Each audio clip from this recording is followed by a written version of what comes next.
Hello, I'm Jennifer English and I play Shadowheart in Baldur's Gate 3. One of the things I wanted to ask you is what has resonated with you the most about playing Shadowheart? Oof, that's a good question. I mean, so much of it. I think, I've kind of discussed this before, but I think her protecting her secrets and kind of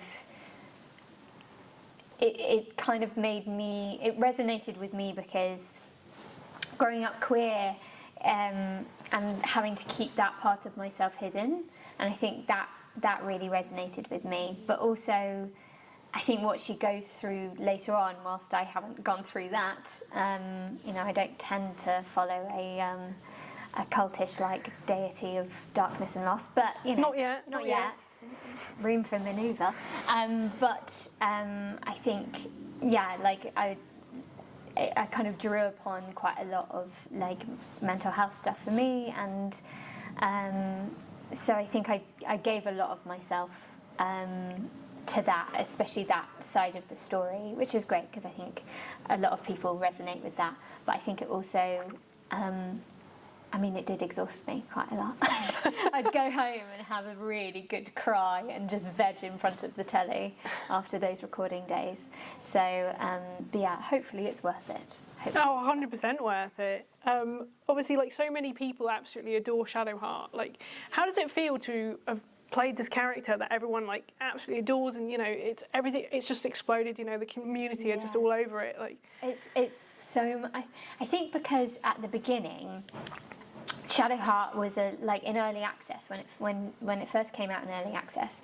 Shadowheart was quite she was mainly guarded, and you can still get that side of her if you don't play your cards right, and so I think she was a lot less loved, and then it kind of grew, and I think as people played more of the game in early access and we changed her a bit, she was more beloved, but the reaction from release has been so magical and not what I was expecting at all, and just like one of the most enriching experiences I've ever had. I don't think a character I've played before has ever resonated that much with people, so it's been kind of mind-blowing.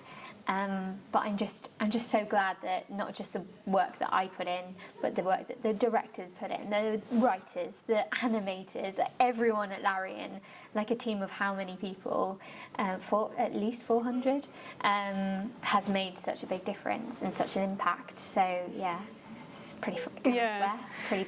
It feels like, it feels like it is, like, since launch, everything just, was like 200%, everyone. But you were saying, obviously, in early access, Shadowheart was a different character. Yeah. So did you feel that change even more so because, obviously, you had even more fans at launch, doubly so, not only because of the full launch, but because of, she became a more open character? Yeah, I think especially, it was funny because it wasn't immediately on launch that that people were we did get it quite a lot of people going, oh, love this, but I think it was as people got to the really juicy bits of her story, so it was really like 2 or 3 weeks later as people got to that point, 100 hours in or whatever, or 50 hours in, depending how fast you are, that I really noticed the massive impact and went, oh, thank God. It was literally like a sigh of relief of, okay, people got it. People understood what we were trying to do, and I didn't fuck it up. Yeah. And that was the main fear, because you're doing something so personal, and so personal to me, but also that I knew would represent a lot of people's stories, and so I just was really careful of that. But at the same time, you just don't know how it's going to go, because it's a piece of art, essentially, a piece of creative work that might go down well, or it might sink, or it might swim, and luckily we appear to have swum.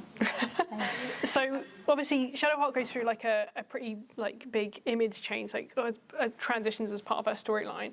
Do you see like one side of her being like her true self more than the other?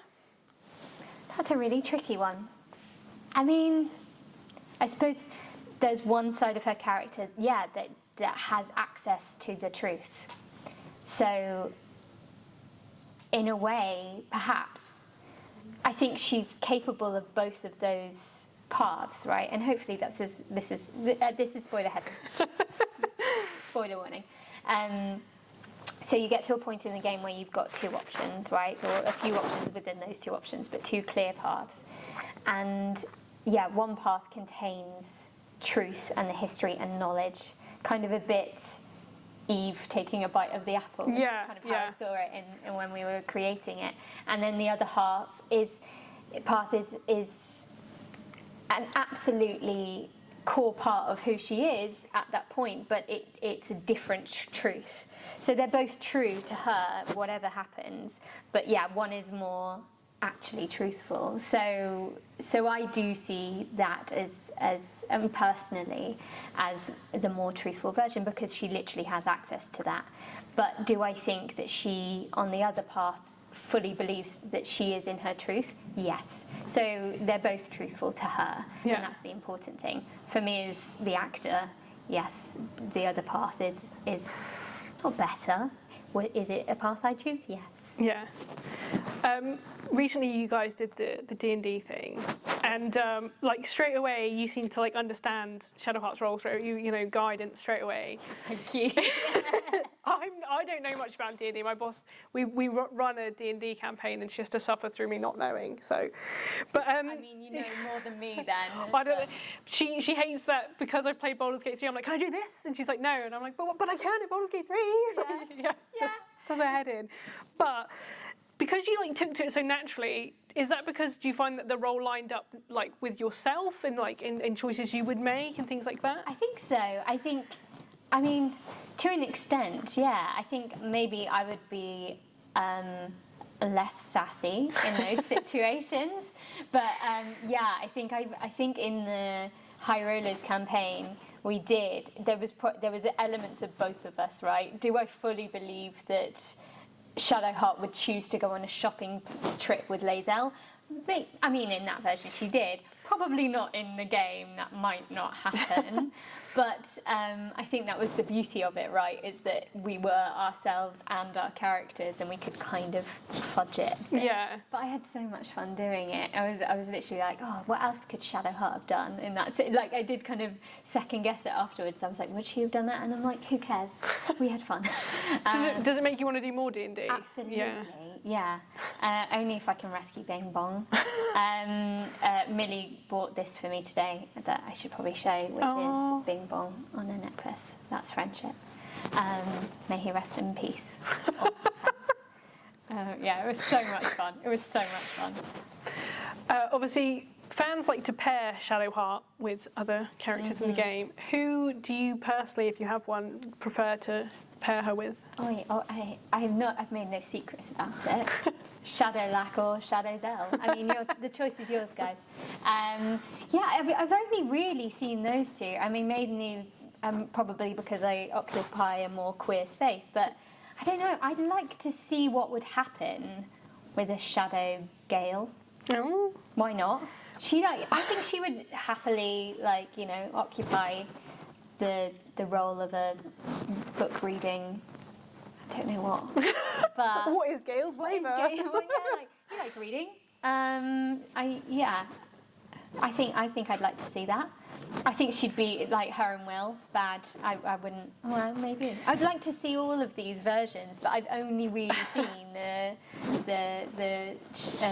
Lae'zel and Karlach versions. Well, on that note, as Shadowheart, if you had to kiss, marry, and kill Shadowheart, any of the other romanceable companions, who would you pick for each one? I mean, she'd kill Lae'zel, unfortunately. But she'd also want to kiss Lae'zel, probably. Can I choose both? Yeah, why not? Why not? And then marry Karlach.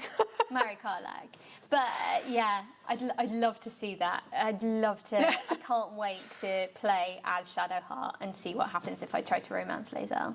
I need to see more of that content uploaded, frankly. I haven't had enough of it, guys. Sincere request that I'm sure fans will definitely deliver on. Thank you.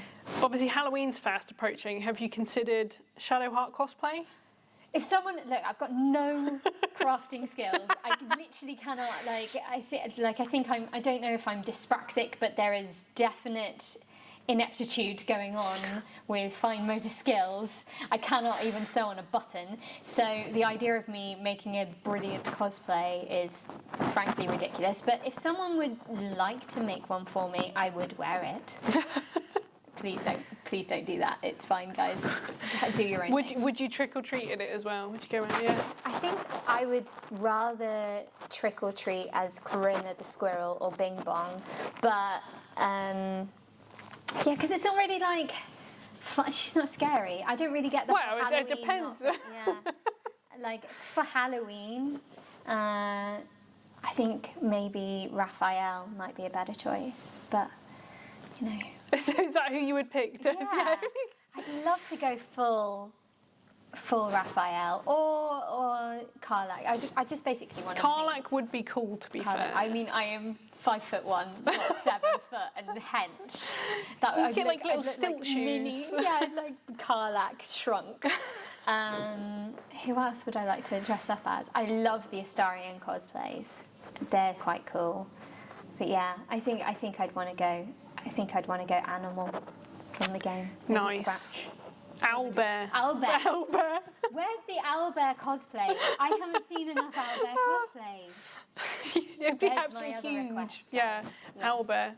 Made with real owlbear feathers. Oh no, you've gone too dark. I'm vegetarian. Oh, no. Don't want that. It's all right. Please don't pluck any owls to make an owlbear costume. No, I meant owlbear, real owlbear. Real owlbears? They don't exist, it's fine. Oh God, real owls, that is dark. Like Cruella de Vil, a load of owls to make an owlbear costume. Imagine like fans trying to catch him, like, no, oh God. Oh, that is dark. Oh no. Obviously, when you played Shadowheart, you had like what 4 years of like filming lines and like of like so many different variations of different scenes. Yeah. Is there any part that like you'll always remember that like always stuck out to you? Like either as like something you really enjoyed or like something really weird where you were like, why am I saying this? I mean, we all talk about it, but the circus scene was hilarious to do. We did so much heavy stuff, and obviously that really lives in me, and I really remember those sessions. Like, probably need to talk about them in therapy a bit more, but you know, no, I really loved those, and I think the way that the directors handled that and the writing handled that was just stunning, and I'm really grateful for that team effort on that. I did love doing the romance scenes, which is obviously what she's famous for, and it's probably because, and I think you can tell that I think you can tell because of the intimacy coordinators, but also the way that the directors handled it, and it just meant that I was really comfortable doing it. You know, I have said before, it did help that my girlfriend was directing me, so there is a layer of authenticity there, perhaps, because you know she was my barometer of whether I was doing well or not, because she'd blush. But, not joking. So you know, I think those always sit with me because they were just so much fun to do because they were written so well, and I think that's the good thing about it is that. Like, we'll do so many jobs as actors and not all of them will be written beautifully, and that really does affect your, not just your performance, but your enjoyment of it, because you can just kind of relax and let the writing do its thing. So we were really lucky that John Corcoran, who wrote Shadowheart, is good at his job.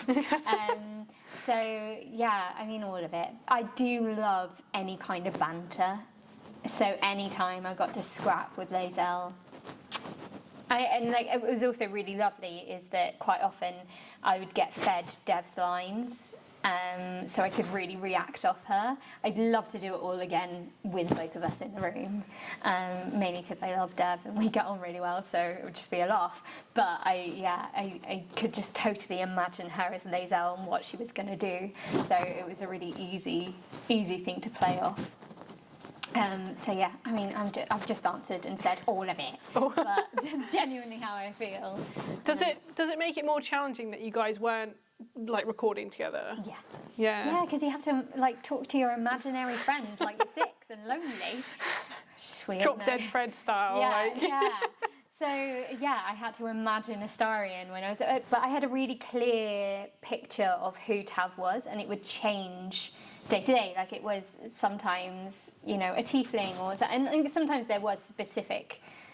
You knew which specific race it was going to be, and that would affect. So if like the Tav was Gith, like we would have a specific way of talking to them. But sometimes it would just leave it to my imagination. So you know, sometimes it was like a tall, hunky. Minsk style like Tav, and I'd be like yes, or like, and sometimes I'd be like really annoyed by this like halfling or something. But you know, I'd always imagine a specific person. But as far as the other companions, it was really lovely because we did have early access, so I did watch a lot of their performances, which was great. So I could just imagine, you know, Dev as Lae'zel or like Tim as Gale, and kind of react off my imaginative memory of them. Are there any lines where if you were to hear them now, you would know what you were imagining, like by what you're saying? Yeah. So like I can almost like read. I feel like I know like the companions' voices kind of live rent free in my head, right? I wouldn't be able to do a good impression of them, but in my head I can totally hear how Tim would say a line.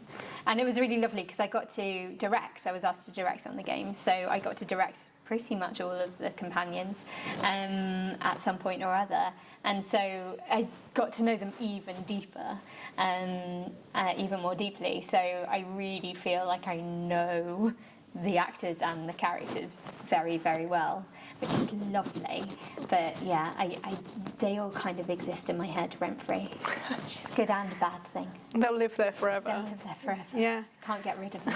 Get out. Not a bad thing. Not a bad thing. Yeah. My last question, which you are totally free to decline, is I was going to ask if you could just do a bit to the viewers of The Gamer as Shadowheart, whatever you want, whatever flavour you like. Okay.